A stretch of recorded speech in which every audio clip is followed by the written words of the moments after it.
السلام علیکم جی، لندن سے گڈ آفٹرنون. کیسے ہیں آپ؟ خیریت سے ہیں؟ ٹھیک ٹھاک ہیں؟ جہاں جہاں بھی رہیں اللہ تعالیٰ آپ کو حفظ و امان میں شاد اور آباد رکھے. تو بات کرتے ہیں. سب سے پہلے آپ کو ایک تصویر دکھانی ہے. یہ تصویر دیکھیے. اس تصویر پہ یوں کہیے کہ ایک شعر ہے عدم، ایک اساتذہ کلاسک شاعرہ میں سے. تو عدم صاحب کا ایک شعر ہے کہ ان کی آنکھیں یہ کہہ رہی ہیں عدم، ہم پہ تصنیف ایک کتاب کرو. اب ظاہر ہے کہ یہ بڑا خوبصورت شعر ہے کہ ان کی آنکھیں یہ کہہ رہی ہیں عدم، ہم پہ تصنیف ایک کتاب کرو. کہ ان آنکھوں کی تعریف کرنے کے لیے کتاب چاہیے، کوئی ایک آدھ فکرے کی بات نہیں ہے. یعنی اتنی حسین ہیں وہ آنکھیں، اتنی خوبصورت. اور یا پھر اگر اس کو الٹ کر لیں تو اتنی غمگین ہیں وہ آنکھیں، اتنی اداس ہیں وہ آنکھیں کہ ایک آدھ فکرے میں نہیں بیان ہوتی، کتاب ہی کرنی پڑے. ان کی آنکھیں یہ کہہ رہی ہیں عدم، ہم پہ تصنیف ایک کتاب کرو. بہت ہی خوبصورت شعر ہے، نہایت گھٹیا تصویر کے ساتھ. لیکن یہ تصویر جو ہے بنیادی طور پر یہ ایک اعلان ہے، یہ ایک کیفیات کا چیختا چلاتا اعلان ہے. اور یہ تبصرہ جو ہے اس پر ضرور ہونا چاہیے. تو میں اس پر کو بات کرتے ہیں اور اس کے ساتھ ان خطرناک خبروں پہ بات کرتے ہیں جو کہ پاکستان سے نکل رہی ہیں اور پوری دنیا میں پھیل رہی ہیں، اور وہ ظاہر ہے کہ لندن بھی آ رہی ہیں. اور ان خبروں کے مطابق یوں کہیے کہ میں ان خبروں کو یہ کہوں گا کہ وہ جھوٹ کی فیکٹریاں جتنی بھی نیوز چینل کھلے ہیں، اور وہ تمام جھوٹ کے اڈے جنہوں نے فوج پر بغاوت کے، ریاست پر بغاوت کے، خانہ جنگی کے لیے ذہن سازی میں جن لوگوں نے کردار ادا کیا اور جھوٹ کی فیکٹریوں پر بیٹھ کر کیا، وہ لوگ جو ہیں ان کے حوالے سے خبریں یہ ہیں کہ وہ کوئی ایسا ان کو سبق نہیں ملا، بلکہ وہ ابھی بھی وقتی طور پر صرف خاموش ہوئے ہیں. اور ان کے ارادے جو ہیں، ان کی جو محفلیں ہیں، ان میں بہت گالم گلوچ کے ساتھ یہ دعوے کیے جا رہے ہیں کہ یہ 2.5 یا 3 سال کی بات ہے زیادہ سے زیادہ. ان کے خیال میں جب موجودہ عسکری قیادت اور اہم آفیسرز جو ہیں جب یہ چلے جائیں گے ریٹائرمنٹ کے بعد، تو اس کے بعد پھر ان سے حساب برابر کیا جائے گا. یہ جو جھوٹ کی فیکٹریاں ہیں، ان کے جو جھوٹے میڈیا سیٹ ہیں، ان کے حوالے سے یہ خبریں ہیں.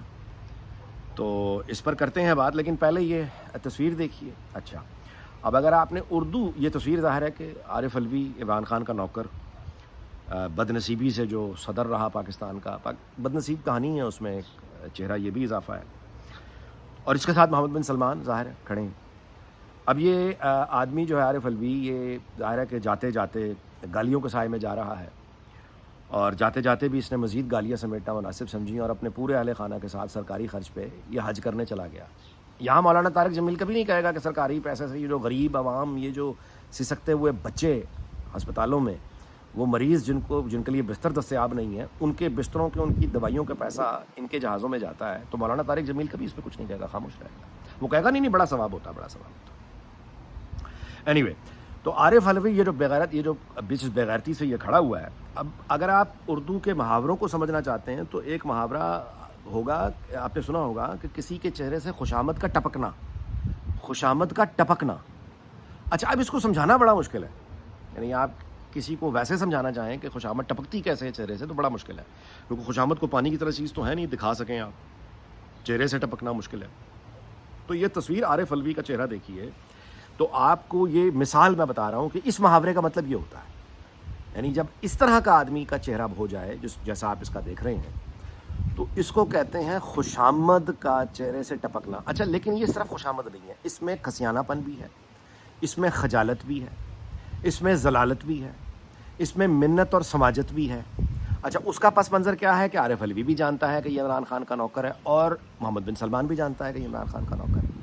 محمد بن سلمان کے جذبات عمران خان کے بارے میں کیا ہیں، یہ بچہ جانتا ہے. تو ظاہر ہے کہ عارف علوی بھی جانتا ہے.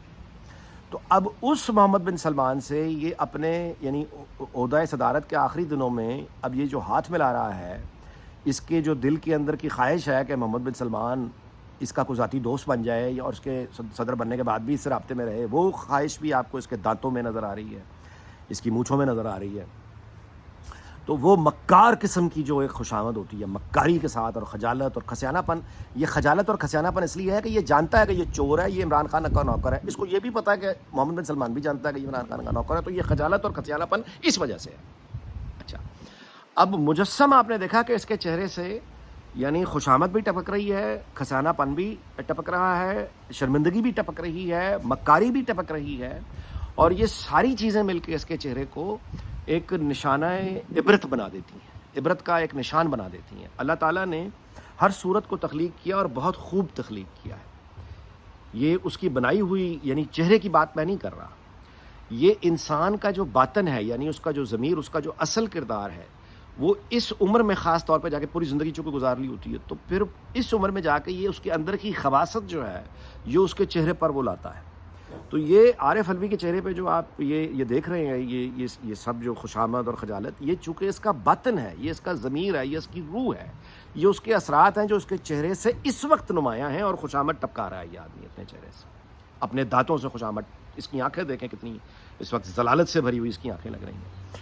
تو یہ ہے وہ ذلت کا نشان عارف علوی۔ اور اگر آپ نے یہ دیکھنا ہو کہ میزبان اپنے پروٹوکول کے ہاتھوں مجبور ہو کر کسی انتہائی بغیرت اور ناپسندیدہ شخص سے اس کو ملنا پڑے اپنے عہدے کے وقار کا خیال رکھتے ہوئے، یعنی محمد بن سلمان، تو محمد بن سلمان کی تصویر دیکھ لیجئے۔ اب محمد بن سلمان کے چہرے پہ آپ کو نظر آئے گا کہ انتہائی مجبوری ہے، انتہائی کراہت ہے، انتہائی حقارت ہے، انتہائی ناپسندیدگی ہے، اور سب سے بڑھ کے یہ مجبوری ہے کہ ایک انتہائی غلیظ آدمی جو کہ ایک انتہائی گھٹیا آدمی کا نوکر ہے، غلیظ آدمی ایک تو خود غلیظ آدمی ہے نا، جیسے عمران خان ہے، یہ اس غلیظ کا بھی آگے سے نوکر ہے، یعنی گھٹیا انسان غلاظت کا بھی نوکر ہے عارف علوی، اس شخص سے اس کو ملنا پڑ رہا ہے مجبوراً، کیونکہ وہ اس کے ملک میں آیا ہوا اور بہرحال پاکستان کا صدر ہے۔ تو وہ مجبوری اگر آپ نے دیکھنی ہو تو محمد بن سلمان کے چہرے پہ دیکھیے، وہ مجبوری آپ کو نظر آ جائے گی، مجبوری نظر آئے گی، کراہت نظر آئے گی، حقارت نظر آئے گی، نفرت نظر آئے گی، اور مجبوری کی وہ مسکراہٹ ہے محمد بن سلمان کے چہرے پہ۔ اس کا یعنی آپ کو نظر آئے گا کہ اس کا یعنی دل کر رہا ہے کہ وہ اس کو یعنی ہاتھ ملانا کیا، وہ اس کو اپنے ساتھ کھڑے ہونے کی اجازت نہ دے، تصویر لینے کی اجازت نہ دے۔ ایک دفعہ یہ پریزیڈنسی سے نکلے، اس کے بعد یہ محمد بن سلمان کے ساتھ کھڑا ہو کے دکھائے۔ آپ میری بات سمجھ رہے ہیں؟ یہ تو ہو گئی تصویر کی بات۔ اور خطرناک خبروں پہ میں آپ سے گزارش کروں، دیکھیے پاکستان ایک خود کو نیشنل سیکورٹی اسٹیٹ کہتا ہے، برطانیہ ایک ویلفیئر اسٹیٹ ہے، یہ نیشنل سیکورٹی اسٹیٹ نہیں ہے، لیکن میں آپ سے گزارش کروں کہ یہاں پہ اگر کسی نیوز چینل پہ، کسی ریڈیو چینل پہ، کسی آپ کہیے کہ کسی بھی چینل پہ اگر کوئی آدمی آ کے یا کوئی سیاسی پارٹی آ کے برطانیہ میں خانہ جنگی کا مطالبہ کرے، اور برطانیہ میں کسی بھی ٹی وی چینل کے اوپر لائیو کال میں وہ یہ مطالبہ کرے کہ برطانیہ کی فوج میں بغاوت ہو جانی چاہیے اور جونیئر لوگوں کو اپنے آفیسرز کے خلاف بندوق اٹھا لینی چاہیے۔ مثال کے طور پہ عراق وار کا جو فیصلہ تھا، بہت ان پاپولر فیصلہ تھا، ابھی تک اس پہ تنقید ہوتی ہے کہ عراق پہ جو امریکہ نے حملہ کیا، دوسری جنگ صدام حسین، ٹونی بلیئر کے زمانے میں برطانیہ اس میں کیوں شامل ہوا؟ لیکن اس تمام شدید ترین مخالفت کے باوجود یہ کوئی سوچ بھی نہیں سکتا کہ یہاں کے کسی ریڈیو یا ٹی وی چینل پہ آ کے وہ برطانوی فوج میں بغاوت کا مطالبہ کر دیا جائے کہ چونکہ پرائم منسٹر نے حکم دیا ہے کہ عراق پر ناجائز حملہ کرو اور یہ ناجائز حملہ ہے، لہٰذا فوج کو چاہیے برطانیہ کرے، اور ٹونی بلیئر کی بات نہ مانے۔ اور وہ عراق میں جو جونیئر آفیسرز ہیں وہ اگر یہ دیکھیں کہ ظلم ہو رہا ہے تو وہ اپنے جرنیل کی بات نہ مانیں اور بغاوت کر دیں۔ اگر اس طرح کی تنقید، حالانکہ میں کہہ رہا ہوں کہ پورا معاشرہ، گریٹ میجورٹی آف پیپل اس وار کے خلاف تھے، کسی ایک نے یہ بات کرنے کا سوچا بھی نہیں، نہ یہ بات ہوئی۔ اور اگر یہ بات ہو جاتی، مثال کے طور پہ ہو جاتی، کوئی جذباتی ہو کے یہ بات کر دیتا، تو میں آپ سے گزارش کروں کہ نہ وہ ٹی وی چینل بچتا، اگر ریڈیو پہ بات ہوتی نہ وہ ریڈیو چینل بچتا، مطلب کوئی تصور، ان کے لائسنس کینسل ہو جاتے، ان کے مالکان، ان کی ملکیت تبدیل ہو جاتی، پورا ڈھانچہ تبدیل ہو جاتا کہ یہ بات خانہ جنگی کی بات کیسے کر دی، یہ تو انسانیت کا دشمن ہے، پوری سوسائٹی کا دشمن ہے، یہ ملک دشمن ہے، کیسے کر دی؟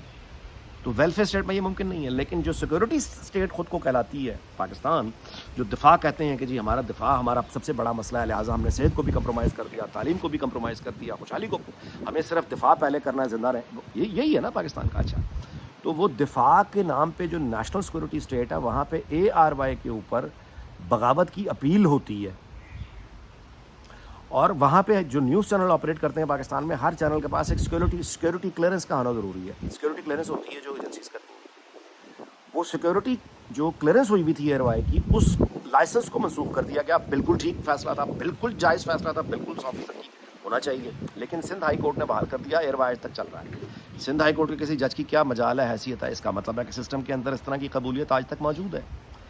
اچھا، یہی معاملہ دوسرے جھوٹ کی فیکٹریوں کا ہے، وہ 92 ہے، وہ سنو ہے، وہ GN ہے نا، اس طرح کتنی بھی جھوٹ کی فیکٹریاں کھلی ہوئی ہیں جن کے بارے میں سب جانتے ہیں کہ ان کا یہ بنیادی طور پہ اپنے کالے کاروبار کو پروٹیکٹ کرنے کے لیے کسی زمانے میں غربت کے ذرا زمانے میں ابھی بھی خیر جو لوگ بیچارے اسٹرگل میں موٹر سائیکلوں پہ جو پھرنے والے صحافی بیچارے، اچھا بہت سے لوگ بیچارے مزدور، انشورنس ایجنٹ، اس طرح کے لوگ وہ ایک پریس کارڈ بنوایا کرتے تھے، ابھی بھی بنواتے ہوں گے پریس کارڈ کسی، یعنی اس زمانے میں کوئی رشوتیں دے کر کوئی ڈمی کسی چھوٹے شہر کا کوئی میگزین اس طرح کا لے کے پریس کارڈ بنوا لیا کرتے تھے. اس کی وجہ یہ ہوتی تھی کہ ناکے پہ پولیس نے روکنا ہے تو پولیس کو وہ پریس کارڈ دکھایا نکل گئے, 100 روپے کی رشوت نہ دینی پڑ جائے, کبھی لائسنس نہیں کبھی یہ نہیں, تو وہ پریس کارڈ کی ایک ہوتی تھی کہ وہ پولیس والوں کو دکھا کے نکل جائیں گے ناکوں سے. اچھا, یہ جو پریکٹس ہوتی تھی غریبوں کی, لوور مڈل کلاس کی, اس کو اب ارب پتی سیٹھوں نے اٹھایا اور وہ جو پریس کارڈ ناکوں پہ دکھا کے نکلتے تھے اب انہوں نے اس کی جگہ نیوز چینل کا لائسنس اپنے ہاتھ میں رکھ لیا اور اس کے بعد وہ اسمیش کرنے نکل پڑتے ہیں.